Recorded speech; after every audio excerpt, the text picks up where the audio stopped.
Greetings, royal queens and kings. It's your host, Queen Tulsa, and welcome back to the Queen Tulsa Show. I am so excited to be delivering some breaking news, and we call this the Royal Report. Listen here, let's go ahead and do the Royal Roll Call. We got Norris Tony up in the building. Hey, Norris Tony, good to see you. It is always a pleasure to see my brother Norris Tony up in here. Now, listen here, we're going to get into a few topics tonight, and I'm going to try to go for about an hour or two, and y'all just let me know how y'all are feeling out there. First of all, I want to say trigger warning because we are going to be dissecting some cases or stories that are very triggering, okay, to say the least. Give me one moment as I pull this up. Now, I did want to go straight to my email and bring up some stories, but I did want to talk about violence and things like that on YouTube and how I feel like YouTube is about to start making some changes, which they have already started. Um, let's put Cardi B um, on the docket. Okay, so this one right here. Let's see. Okay, so there was. Oh my goodness, where is that story?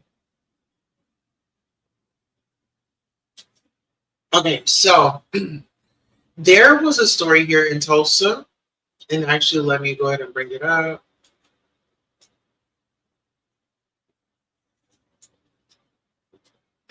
I believe I sent it to my Instagram. But Tulsa's area emergency management director, he post bond. He actually got locked up, and let me tell you why he got locked up. This is here in my town. Thank you all so much for bearing with us, sister. Hey, Ariel Summers, how are you? Good to see you. Listen here, it feels good to be back in motion. Okay, it feels good to be back in motion. So let's go ahead and bring up this article right here. Let's see. Now, my computer is running a little slow tonight, and for what reason, I don't know why. But let's go ahead and read this article together.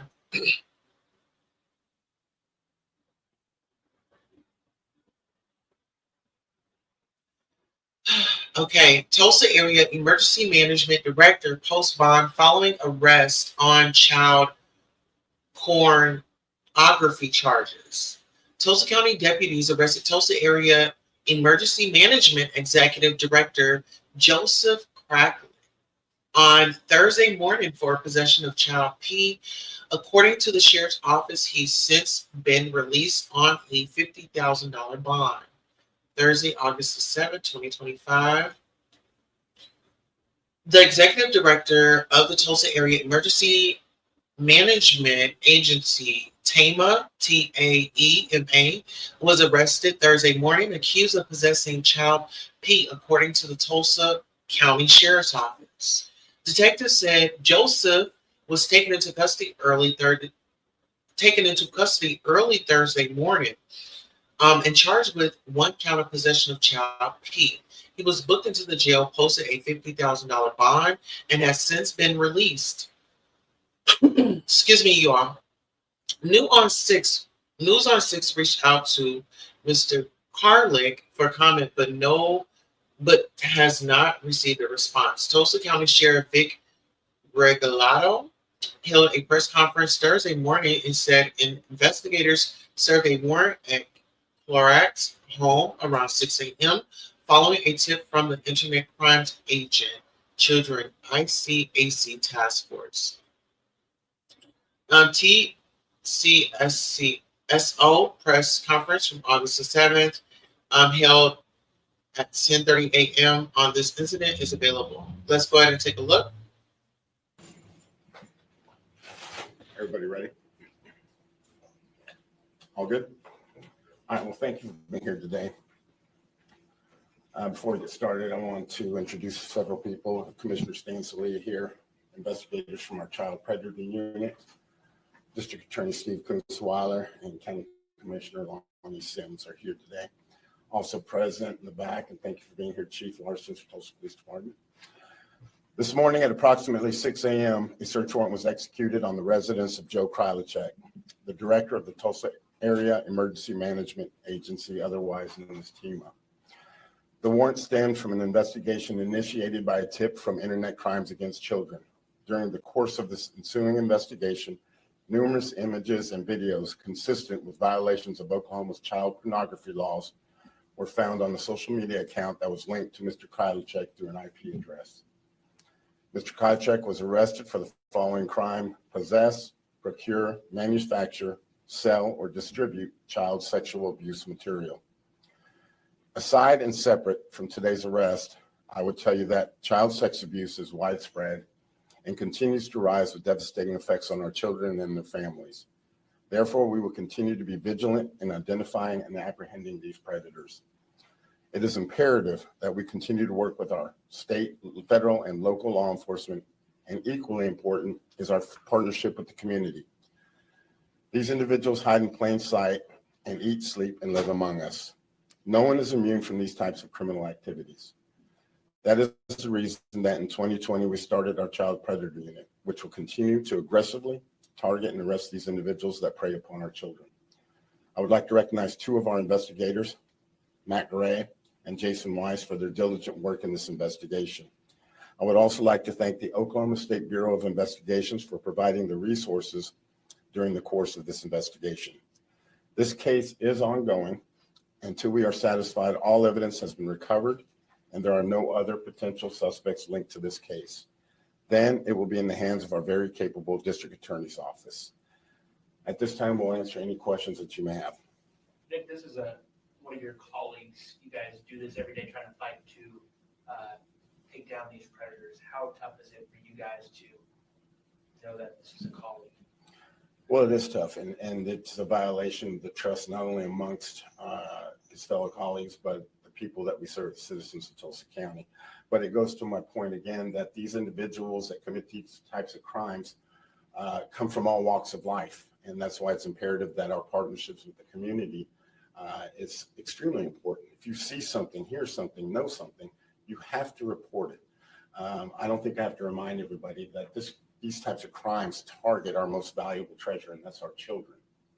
I read the affidavit, and it said that there was conversations he had with potentially an underage girl. Are there more charges that could be coming in relation to those conversations? Yes, this case is ongoing, and there is the potential for additional charges, and the potential for other individuals that may be involved in this particular case. Sheriff, do you have any idea how many victims may be involved? We do not, and again, that's the reason this case is ongoing. Any belief that he was making child sex abuse material? I don't know, and I can't go into the minute details of the case, but anything's possible at this point in time. So he was sending and receiving? I believe so, yes. Any other questions? How long has he been in that role? As head of TEMA? I'm not sure, Commissioner, do you know? Yeah, he's been 2018. Since 2018. When did you guys receive the lead, and when did you start investigating? So we receive tips, numerous tips, monthly, weekly. And as we get them, we look at each one of them and we try to prioritize those that can be worked immediately and those that will take more investigative time. And so this was a single image that was brought in. And that's what's incredible about the work that was done in this case, is that one single image came in and it was investigated instead of pushed aside, and it turned into an arrest of a county official, unfortunately. A lot of people that I talk to in law enforcement say that they could dedicate a whole team, a whole department of investigators to going after child predators. Is that? That's absolutely correct. So I would reiterate that child sex abuse is widespread and continues to rise at an alarming rate here in our country, here in Tulsa, Oklahoma. I'm sure Chief Larson could tell you that they probably get 300 to 400 tips a month. And we don't have the resources in which to aggressively go after each one of them. In time we do, but again, time is of the essence in a lot of these cases. And so it's unfortunate that we can't keep up with the rate in which these things are happening. And again, I can't stress enough that that's the reason the partnership with the community, our state, local, and federal authorities is imperative. No agency can do it by themselves. And this is, this is a horrific crime. It's destroying children. It's destroying families. And again, there is no suspect pool that you can say, well, it's happening here only, or this individual, or these types of individuals are conducting these criminal activities. They're everywhere. And again, but we will continue to stay vigilant. And I know I speak for the rest of law enforcement in Oklahoma. We will continue going after these individuals. Chuck, we've all interviewed him multiple times on multiple stories over the years. What was his reaction to being arrested this month? Well, I wasn't there for the arrest. I'm sure one of our investigators who was can kind of give you a small bit of what his temperature was. He was shocked. They try and downplay everything on any type of arrest like this. Any type of initial contact when we're serving child exploitation search warrants, it's typically the same. And he decided to request an attorney. Hey, Matt, quick question for you. You often see, these child sexual abuse material possession charges can escalate into acting on. 100%. And there's no rhyme or reason for us. It's sometimes we get it before it happens, and sometimes we don't know that they're hands-on until we download the software, download the electronics, and realize that they are hands-on. Just based off the affidavit, it shows that Pig actually reported that the account was showing the child pornography. Was there any other accounts or any other apps that also were part of this responsibility? Part of the investigation? We're not going to go into very specifics. Okay. Yeah, this again is still ongoing, so we're looking into that stuff like that right now. And at this time, let me bring up, and I'm sorry I was remiss to forget, but District Attorney Steve Kunzweiler to give a quick statement. Sure. So I want to emphasize something right at the outset, as you all have heard me say this many times. We live in a great country, and this particular country is sought by so many different citizens around the world that they want to be a part of it because we have constitutional protections. And one of those protections is the presumption of innocence. I'm here to at least tell you, though, that about a week ago, the Tulsa County District Attorney's Office was contacted by the Sheriff's Department to alert us to this particular investigation. I assigned Assistant District Attorney Lena Churchill to help coordinate with the Sheriff's Office and the Oklahoma State Bureau of Investigation and helping assist them with regard to issues that may have come up. We have filed, as you may already know, we have filed this morning in Tulsa County case CF-2025-2866, a felony information alleging that the crime of possession of child pornography was allegedly committed by Joseph Kralachik. Under our law, Mr. Kralachik, like any other human being charged with a crime, enjoys that presumption of innocence, and that stays with him throughout this process. This is simply a charge. And it's up to the state of Oklahoma to put its case on in a courtroom, right? So while many people might say, well, we really want to know everything that's going on in this particular case, if we want true justice in this world, we have to be able to make sure that that comes forward in a courtroom. And so what we will be doing is presenting evidence in a courtroom. And he enjoys that presumption of innocence until and unless a judge or a jury determines otherwise. So we will move forward with this prosecution. As you have heard, he's been arrested. A bond has been set. That bond was set by the magistrate who had reviewed the probable cause affidavit. It was set at $50,000. The next step in the process is Mr. Kralachik, like every other person, will receive a copy of this felony information. He will have an initial appearance. There may be additional discussions had with the court at that bond setting or at that bond hearing. He's entitled to a preliminary hearing, and at some date, I would anticipate 35, 45, maybe 60 days from now, will be a setting in which we will be moving forward with the single count as it stands today with possession of child pornography. And I'm open to any other questions that anybody has. I have a question as relates to county commissioners. Sure. As what's happening moving forward as he's appointed by county commissioners in the city? Yeah, great question. I think that's probably our top priority at this point is public safety.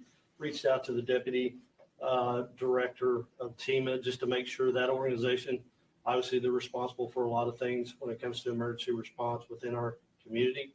Just make sure that they have all the resources that they need. I think I speak for the Board of County Commissioners that we're grateful for these public servants that we have here, Tulsa County Sheriff, our DA Kunzweiler, and the work they do in the community. That is our highest priority, is the safety and protection of this community, especially its most vulnerable.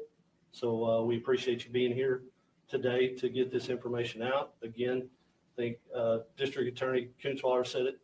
He is innocent until proven guilty. But for us, the business of taking care of this county goes on. So we'll just make sure that TEMA is staffed and has the resources that it needs. Thank you. All right, so there you have it. They're seeing numerous images and videos consistent with violations of Oklahoma Child P laws were found on the social media account that was linked to Mr. Parsons' IP address, Rigaldo said. The sheriff emphasized the department's commitment to prosecuting crimes involving the exploitation of children. Child as abuse is widespread and continues to rise with devastating effects on our children and families. Rigaldo said, "We will continue to be vigilant in identifying and apprehending these predators." Charge filed against Mr. Karslick possess, procure, manufacture, distribute, or sell CSAM or child as a material. Statement from the Tulsa County Board of County Commissioners. Tulsa County is deeply committed to maintaining the trust and confidence of the public we serve. We understand that today's news is concerning and may raise many questions. This morning, the Tulsa County Sheriff's Office arrested Tulsa Area Emergency Management Agency TEMA Director Joe Karslick. In reference to a criminal investigation, Ms. Karslick has been employed with TEMA for nearly 11 years. As this is now part of an active criminal investigation, all inquiries related to the charges of investigation details should be directed to the Tulsa County Sheriff's Office. Whew. Okay, so let's see here.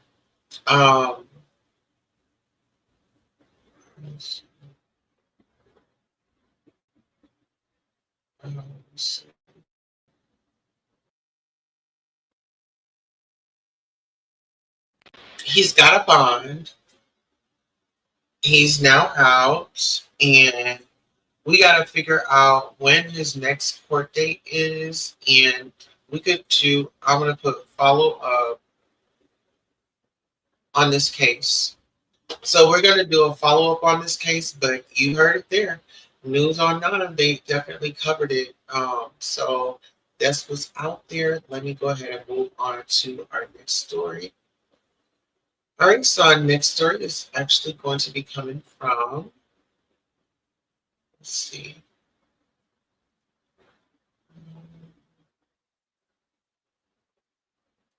So let's go ahead and dive into the Real Housewives of Atlanta, okay? Excuse me. Allergies are just a little off today. So Portia Williams is making a major career move after Roa season 16. Okay. Just when you think the Real Housewives of Atlanta's Portia Williams has reached the peak of her monument, has reached the peak of her mountaintop success, she continues to raise the bar. The latest in her career, she's set to guest star on the sophomore seasons of NBC's Brilliant Minds. We're going to take a quick commercial break, and I'll be right back. Give me one moment, please.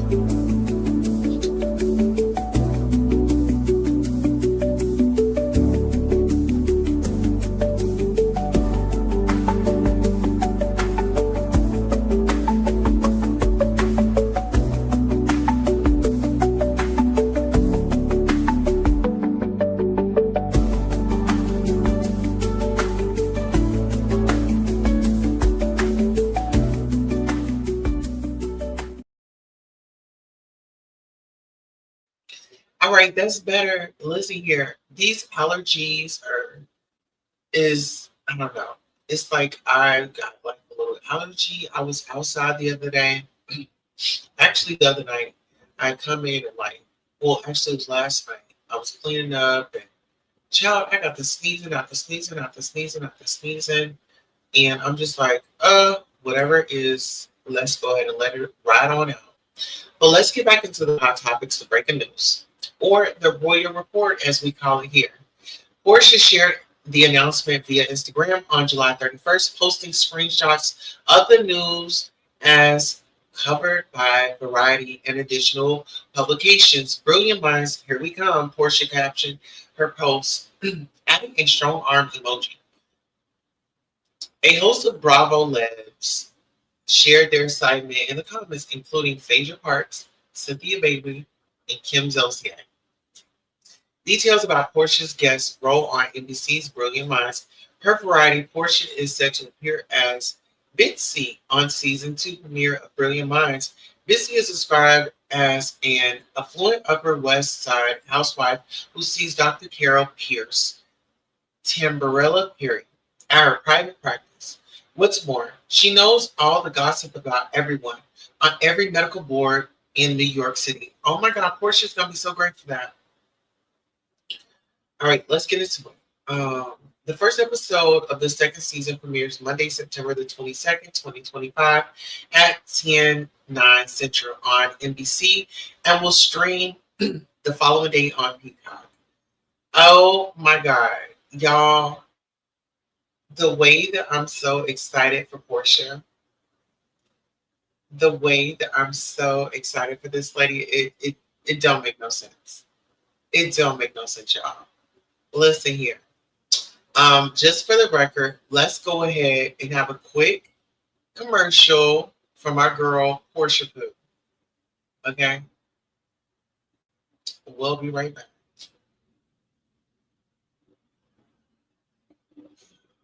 Okay, there we go. The rest of my storyline was Dennis, what he had going on and what he was trying to do and all of that. And Portia Poo, we love you. We're riding with you. Thank you. The Queen Tulsa show. Portia Poo, we love you. Oh, I like Portia Poo. My mom calls me Portia Poo. All right, so congratulations to Portia and her new her new up and coming gig. I don't want to call it a job. Her gig. That's better. All right, so let's go ahead and let's move on. There were several other stories that I did want to cover. Y'all bear with me. Okay, so we got that story out the way. All right, what's our next story? Okay, so that's for that. Oh, so this was in the news, y'all. So rapper Young Jeezy couldn't get a flight from Atlanta to Baltimore, so his Uber driver took him. Atlanta rapper Jeezy, whose real name is Jay Jenkins, nearly missed his show in Baltimore, Maryland last week, but his Uber driver came to the rescue. The rapper, who calls Atlanta home, posted on social media that he was trying to get to Baltimore for his August 1st concert. All the flights to Baltimore and Washington have been canceled due to the weather. Child, was it due to weather or was it, let me go ahead and mind my business. So Jeezy's driver picked him up and began the long car ride, but 2 hours later, the car hit something on the highway, puncturing the gas tank and leaking fuel everywhere. Oh my goodness. So as we go ahead and give you guys more of the story.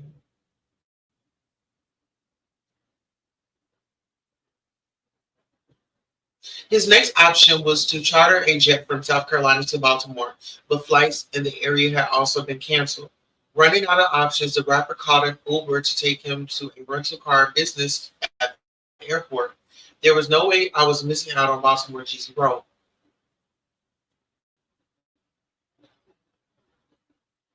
All right, so give me 1 second.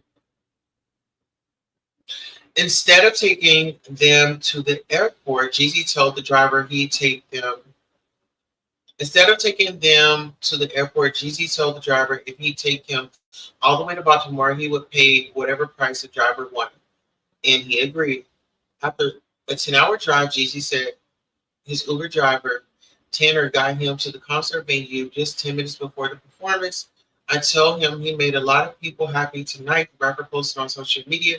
Tanner got to stay and enjoy the show. Let's see.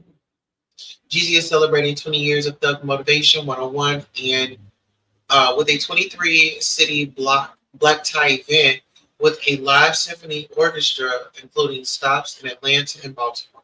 Last month, the multi-platinum Grammy-nominated artist and entrepreneur visited the news station studios where he sat down with a reporter to discuss his Georgia roots and being one of the pioneers of trap music. In a statement, I constantly dream of things of how I can give back to the culture, how I'm going to inspire the culture, and what I can do as an individual to give back, he told the news outlet. So shout out to him and shout out to the Uber driver for getting him to his concert just 10 minutes before he had to walk on stage. And I wondered what his compensation was, okay? Listen here. Okay, so we got that. All right, so what else was... Now, there were a few stories that I did want to cover. Give me 1 second. So, on this particular live that I'm about to bring up is going to be a guard, and this woman like risked it all for her dude, her alleged dude. But let's go ahead and take a look at this. Actually, no, I should save that for true crime because it's video form, and it's not just like a 1-minute video. So I'm going to save that for our true crime. So give me one moment. What other story did we have to cover? Oh, okay. So other news in Tulsa. I did want to. I can go ahead and close out now. In other news, here in Tulsa, we got great news for the homeless.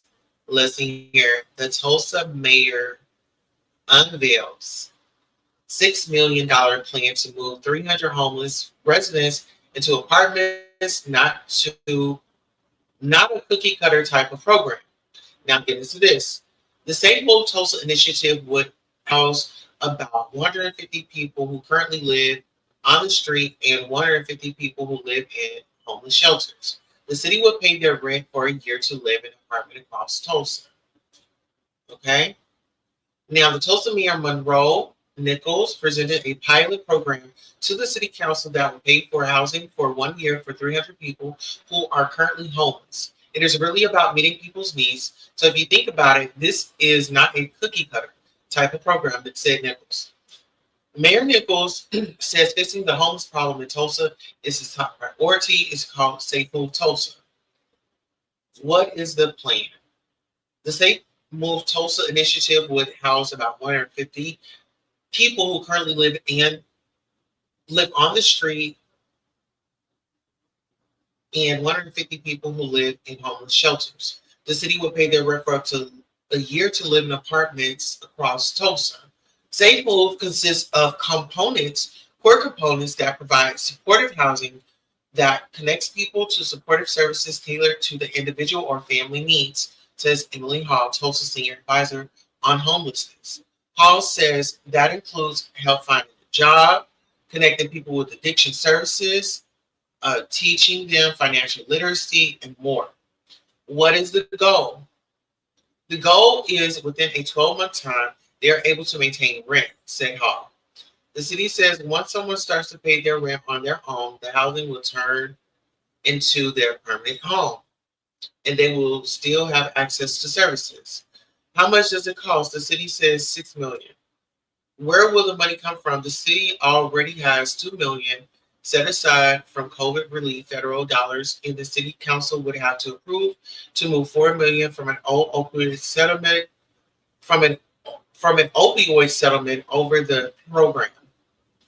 When will City Council vote? In 2 weeks on Wednesday, August 20th. If approved, when will this program start? The mayor said as soon as September, then the city will have 9 months to find housing for 300 people in Tulsa. Who will be chosen for the program first?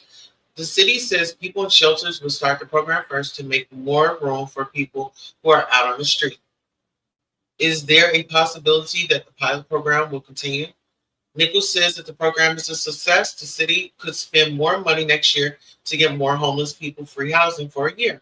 Initially, success is how close we are to that 300 number in 9 months of folks being housed. And then from there, are folks meeting the benchmarks over the course of that 12 months, said Nichols. Okay, it says, how many homeless people are in Tulsa? 1,449 people total. 953 people are in shelters. 496 are on the street. So I think that this is a great program. I couldn't ask for a better program. I think that each and every person needs to experience, living in their own dwelling, to have their own home. I believe everybody should be able to experience that. Hey Tiara, how are you doing? Good to see you.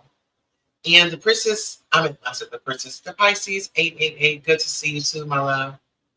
Yes, so that is great. Like I said, it's a great initiative. It's a great way in the direction of getting the homeless off the ground, getting them out of those tents, getting them into a shelter, a space where they can receive services, where they can get in, have an address, where they can receive a good night's sleep and employment and things like that, because they want to work. Some of them, they don't have a problem with working. Some of them, they just kind of feel on hard times. Some of them just had just a bad case of, I just don't give a damn, and just kind of walked away from everything. So everybody has a different story. But definitely, I feel like that is a great start. We've got some topics that we're going to get into tomorrow. Just bear with me. I'm here, I'm there, I'm pretty much everywhere. Right now is just really a time where preparing the babies for school, getting them situated and things like that. So I've just really just been spending my time gathering my thoughts. And tomorrow, so Deb and I, we're going to be coming on. Hey, Keisha Bishop, how are you? So tomorrow, my good friend and colleague, So Deb, is going to actually come by, and we're going to cover some news for you all. And I believe that you're going to be interested. We will be talking about the community and talking about voting. We're talking about voting and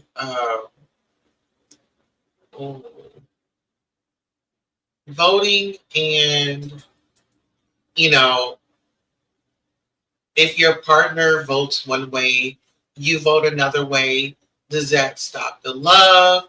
Does that put a wrench, or does that put a dent in your relationship? Like, how do you move forward? Actually, here's the thumbnail for the show. Only thing you have to do is just set your notifications to all. Just, stay subscribed. So Deb and I, we're going to be talking about Laverne Cox. It's going to be a live reaction, live discussion with So Debonair in Queen City presents Laverne Cox and her dating history. Is a conversation. Should a partner disclose their voting party? Does love have to interfere with political views? Does one have to answer for past relationships once success has been reached? Because, some people say, well, I've elevated, or, I'm in a relationship right now, blah, blah. But we'll have more conversation tomorrow. And So Deb, I'm so excited for y'all to meet him. He's a great guy. And so Deb and I, we have a history. We have a history, and hopefully we can get into that tomorrow. And I did put his link to his channel in the description. So I want you guys to be on the lookout for that. On that note, I've got to take it out. I might come back for a little bit of true crime, just depending on how I feel. I need to figure out what dinner is tomorrow. And once I figure out my dinner, oh, and I got a planner. And I'm so embarrassed to say I haven't used it yet, but I will be getting up into my planner and planning out my year. This is the 2026 version. Actually, shout out to my sister for getting me my planner, because she already knows, like, I mean, I love to write things down, but it's like I have so many, listen here, I have so many notebooks. It doesn't make any sense, and I'm not kidding. I have so many notebooks, okay? But yes, I'm just so happy. I'm bragging about my planner, because if you fail to plan, you're planning to fail, okay? So let's make sure we are planning and doing what's necessary for us. Thank you so much for giving me about 40 minutes, 40 of your royal minutes and 40 of my royal minutes. But it was a great royal time. If you're on the replay game, thank you so much for watching. Please make sure you watch, like, share, subscribe, and tell somebody that we were live. Until next time, so long.